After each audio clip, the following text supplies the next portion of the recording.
voy a explicar cómo va a estar dividida la tutoría.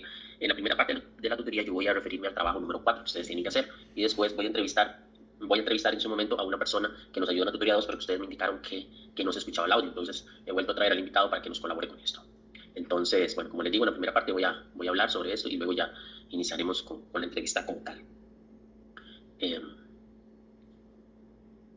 Bueno, vamos a ver entonces. Vamos a ver, la última actividad que ustedes tienen que hacer es un diario reflexivo. El diario reflexivo, ustedes pueden ver, digamos, de qué es lo que trata. Es una técnica, digamos, de metacondición, que lo que quiere es que ustedes, digamos, vuelvan sobre lo que ya han trabajado. Entonces uno revisa el camino recorrido.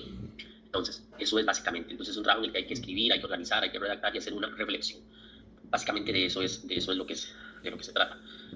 Hay que reflexionar, escribir. Esos son como los procesos mentales. Hay que desarrollar una serie de conceptos básicos, que son los conceptos claves en cada tutoría. Pero más eso sumado al tema de los sentimientos y las actitudes que una persona pues ha desarrollado a lo largo del curso. Y luego el proceso mental. Entonces uno vuelve a ver hacia atrás, por eso se llama una técnica de metacondición. Uno vuelve hacia atrás y ver cuál es el camino que recordó para manejar los diferentes temas. Es ser un poco consciente del aprendizaje, por decirlo así. Por eso dije yo que tiene que ver con contenidos, pero tiene que ver con las emociones. Hoy la neurociencia lo tiene bastante claro, prácticamente sin emoción es difícil lograr el conocimiento. Entonces tenemos contenido, tenemos emoción, tenemos un proceso y luego tenemos un tema de proyección, cómo se puede aplicar esto en la vida, digamos, ya profesional de uno como maestro, ¿verdad? Los requisitos básicos, bueno, ustedes pueden ver, digamos, que básicamente es un documento, un PDF, bueno, ahí tienen la tipografía, letra ya, el número 12, bueno, puede ser Times New Roman, básicamente nos apegamos a lo que establece APA. El interlineado es 1.5, siempre usar párrafos, en algunos trabajos de ustedes escriben párrafos no existe prácticamente, salvo algunos premios Nobel que lo dicen en literatura, que se dan el lujo de escribir en una página sin punto y aparte. Al nivel nuestro, APA lo tiene claro, después de 7 u 8 oraciones hay que cambiar de párrafo.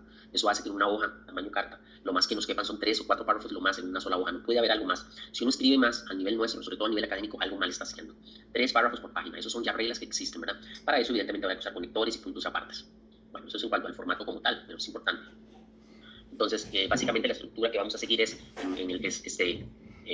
hacer un resumen de los temas importantes de cada tutoría.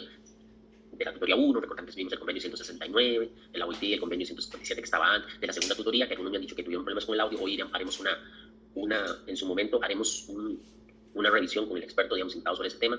De la tutoría 3, esa sí está grabada, la pueden ver por ahí, y luego de la tutoría 4 como tal, que son algunos temas que vamos a desarrollar hoy. Ese es el esquema, ¿verdad? Básicamente.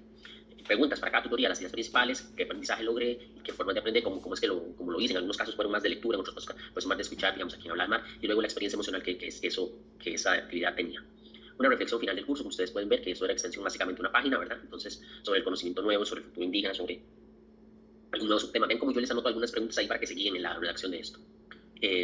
Bueno, vieron lo de la rúbrica, ¿verdad? La idea es que ustedes hagan un repaso por cada tutoría como tal. Y bueno, aquí son algunas cosas, uno siempre les pone a los estudiantes, ¿verdad? Algunas ideas para saber si está cumpliendo con el trabajo que uno tiene que hacer. Bueno, básicamente, pues esto es básicamente, digamos, de lo que trata la tarea. Cualquier otra duda más, pues ahí la vamos haciendo, ¿verdad? Vamos a pasar entonces a la parte de la entrevista, que lo que básicamente voy a hacer es hacer que el invitado llegue un momentito. Déjenme dar un momento, por favor, para llamar al invitado y que nos acompañe en la exposición como tal. Denme un segundo para hacerlo pasar a él.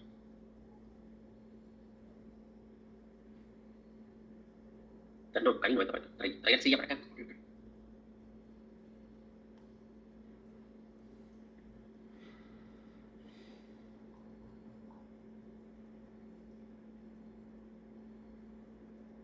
Bueno, muy bien. Entonces, hoy nos encontramos con Marino Mendoza. Él es antropólogo, él también tiene estudios en arqueología, y realmente que él es una persona que sabe mucho del mundo indígena. Él nos había acompañado en la tutoría número 2, pero lamentablemente, yo no sé, esa semana que pasó, yo sé que algunos compañeros preguntaron si tenían problemas con Teams. Yo no notaba, algún problema tuve que yo no recuerdo cuál fue, pero no el de audio. Luego vi que algunos estudiantes, bueno, algunos de ustedes me escribieron que sí había habido problemas, y era que no se grabó el audio de la entrevista. Evidentemente no podemos repasar todo la tutoría 2, pero en todo caso, como el trabajo lo único que implica es que ustedes hacen un recorrido por una o dos ideas básicas de la tutoría 2, eso es lo que vamos a hacer hoy. Voy a rescatar 2 ideas de ese documento, de hecho ustedes habían leído el de Machine Member, entonces vamos a rescatar como 2 ideas para que ustedes queden claros que esto era lo más importante de la tutoría 2 y que lo puedan retomar ¿en dónde? Que lo puedan retomar entonces en el trabajo final, en el diario reflexivo. Entonces, buenos días. Buenos días, estudiantes. Básicamente, vamos a hacer un recorrido de lo que hablamos en la tutoría 2. Entonces, vamos a hacer directos. Leímos un documento de un escritor de origen africano, Chilmembe, donde hay 2 conceptos básicos que quiero que retomemos: necropolítica y biopoder, pero ya no nos vamos a desentrañar tanto, tal vez como lo hicimos en la segunda tutoría, sino nada más cómo se aplicarían esos 2 conceptos al caso de América Latina, básicamente. Bueno, el caso de necropolítica tiene que ver con el hecho de quién debe vivir y quién debe morir, y el caso de biopoder pues, tiene que ver con un control de la vida. No creemos que la vida solamente se manifiesta libremente, pero tiene dueño.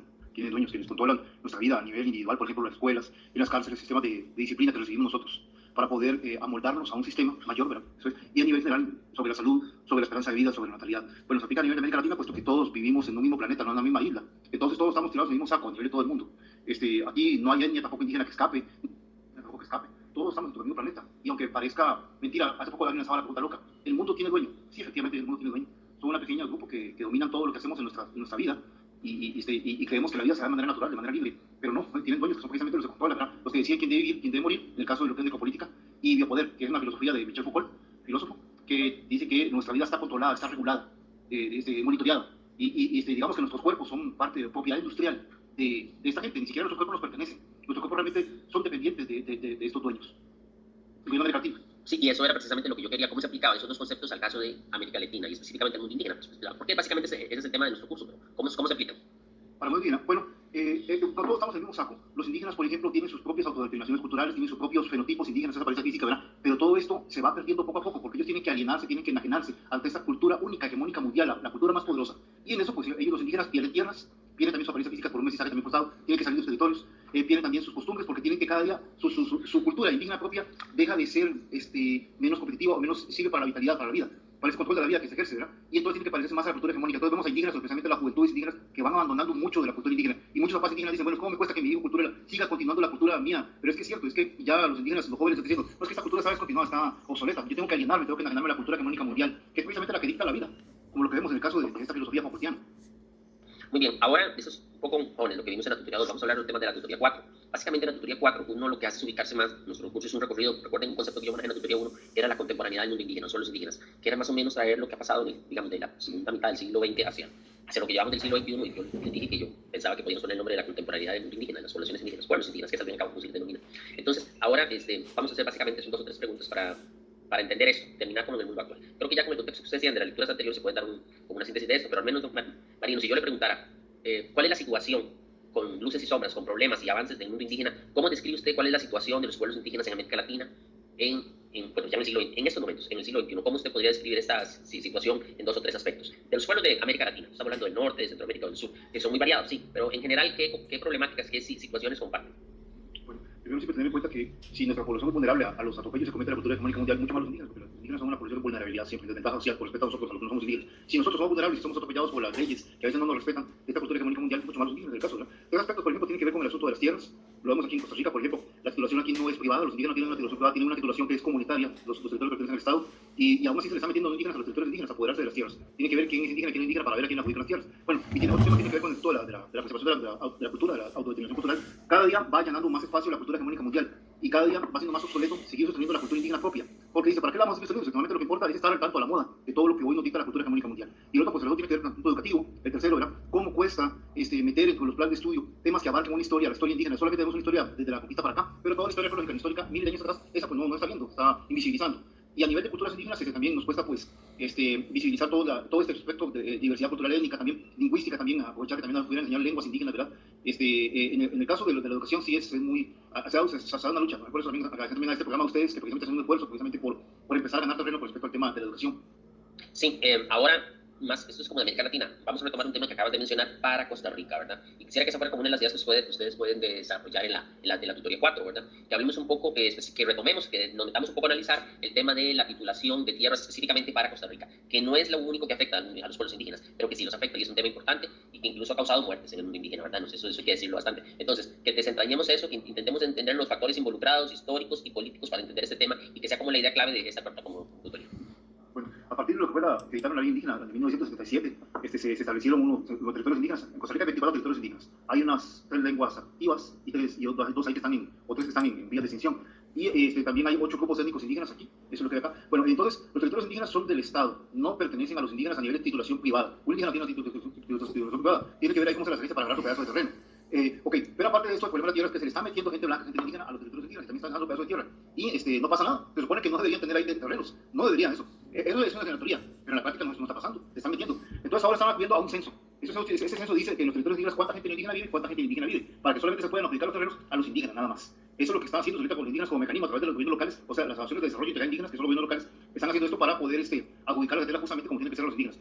Por supuesto, no se han terminado los problemas en este sentido. En la práctica, por ejemplo, han habido indígenas que están metiendo tanto territorios indígenas, blancos, en territorios indígenas, que empiezan a haber problemas en Costa Rica. Últimamente, cada vez que han colocado indígenas a vivir la parte de indígenas, surgen los problemas y surgen muertes. Ya han habido muertes, Sergio Rojas, por ejemplo, Guerrero Rivera, también en Terra, pero también en otros lugares, en Chinaquichá también ha habido otros problemas. Y ahí sigue otra lista de lugares donde hay fricciones, Pensalitre, etcétera, ¿no? Entonces, sí, efectivamente, el problema de la tierra en Costa Rica, a pesar de que damos una imagen de que somos un país pacífico, en el tema intercultural todavía no nos lo vamos a entender. Por supuesto que hay fricciones bastante intensas, hay inclusive amenazas. Hay indígenas que se han quejado de que les han quemado ranchos, estando con gente adentro, para sacarlos de ahí y cómo despojarlos de sus tierras. Y también, obviamente, que también contra los indígenas también dicen que ellos dicen que también han sido amenazados, pero bueno, que también viven cerca unos de otros. Entonces, pero ya hemos visto que últimamente estos son nosotros de Costa Rica que, me decía hace poco un antropólogo, el apellido Salas, que todavía en Costa Rica no hemos aprendido cómo vivir indígenas con no indígenas. Sí, hace poco hubo elecciones nacionales, un tema que creo que desarrollamos en el cuatrimestre pasado, y uno no nota, ¿verdad?, en el tema de las elecciones que el tema indígena fue importante. O sea, este tema no es así. No, no es así. Digamos, no fue incluido en los planes de gobierno. Se intentó inclusive llegar a los candidatos para que se les dijera que incluyeran esto dentro de los planes de gobierno, que no era importante. Pero no se incluyó. Cierto que la población indígena en Costa Rica no llega ni al 2%, pero está ahí presente. Y además tenemos una diversidad cultural étnica, por ejemplo, en Costa Rica, vea. Y dice Costa Rica blanca, pero Costa Rica es el segundo país con mayor diversidad cultural étnica en toda Centroamérica, después de Guatemala. Tenemos 24 territorios indígenas, tenemos 6 lenguas indígenas, tenemos 8 grupos étnicos indígenas también, ¿verdad? Entonces, me parece que esto debería tomarse en cuenta, pero no ningunearlo de esta forma, ¿verdad? Entonces, ahí es donde viene la tarea de educación para tratar de visibilizar precisamente a los indígenas. Sí, yo no sé si quedará algún otro tema, digamos, importante, que sí han habido avances, ¿verdad? Sí han habido avances. Creo que, por ejemplo, lo vimos en la tutoría 3, en el tema educativo han habido avances, queda todavía trabajo por hacer. En temas de salud, creo que, bueno, como todo, lo que pasa es que el tema de salud hay habido una desmejoría a nivel nacional, con la situación que hay en la caja, con la deuda del Estado con el tema de la caja, indirectamente tiene que haber afectado al mundo indígena, ¿verdad? Sí, claro, por supuesto. El tema de salud, por ejemplo, el caso de las pandemias, como acaba de pasar, por eso me decía poco Miguel Ángel Quesada Pacheco, Fernando Mahón, estudiador de la lengua indígena Huetar, me decía que lo que son los virus extranjeros afectan mucho a los indígenas. Vea el caso aquí, cuando el sarampión viral se llevó cantidad de millones de indígenas, fue una catombe lo que ocurrió aquí, el contacto con los extranjeros, hace 500 años. Y ahora con esta pandemia también a los indígenas no les va bien, cuando vienen virus extranjeros. Y ahora con respecto al sistema de salud también, hay cosas que la gente no sabe. Por ejemplo, yo no sé cómo están en otros lugares, por lo menos yo había ido a la zona Cabeca, allá indígena, y llegamos bueno, nos fuimos a Zixabola, y a varios sectores de Cabecas, con un médico voluntario extranjero. Y la cantidad de gente que se llenó en las escuelas para ser atendidos por este médico misionero fueron enormes. Y fuimos a otro lugar llamado Tuchari, y había un device que llevaba años de no estar en funcionamiento. Entonces las personas indígenas llegaron, cuando supieron que llevaban médicos, llenaron cualquier cantidad. Bueno, todos los niños salieron con anemia, salieron también con parásitos, y ahí te das cuenta que evidentemente está pasando con el sistema de salud que no está llegando a los indígenas, porque por otro lado echamos un discurso que está llegando el sistema de salud a los sectores indígenas, pero por otro lado lo que vimos nosotros ahí totalmente contradecía en la práctica esto. Eran cantidades de indígenas que llegaban para que lo diera ese médico misionero. Entonces digo, pero ¿qué es lo que está pasando aquí entonces? Sí, bueno, es parte de nuestra realidad. Entonces, básicamente esa es la idea de la tutoría 4, que hagan un resumen por los problemas actuales que tienen ya los pueblos indígenas en Costa Rica. En otro momento hemos concluimos en la tutoría 4 hablando sobre algún otro país, a veces hemos lo hecho sobre Bolivia, a veces sobre México, pero en nuestro caso, en este cuatrimestre, la idea es volver la mirada sobre nuestro país. Yo no sé si habría algún tema final ahí, Marino, que te interese o...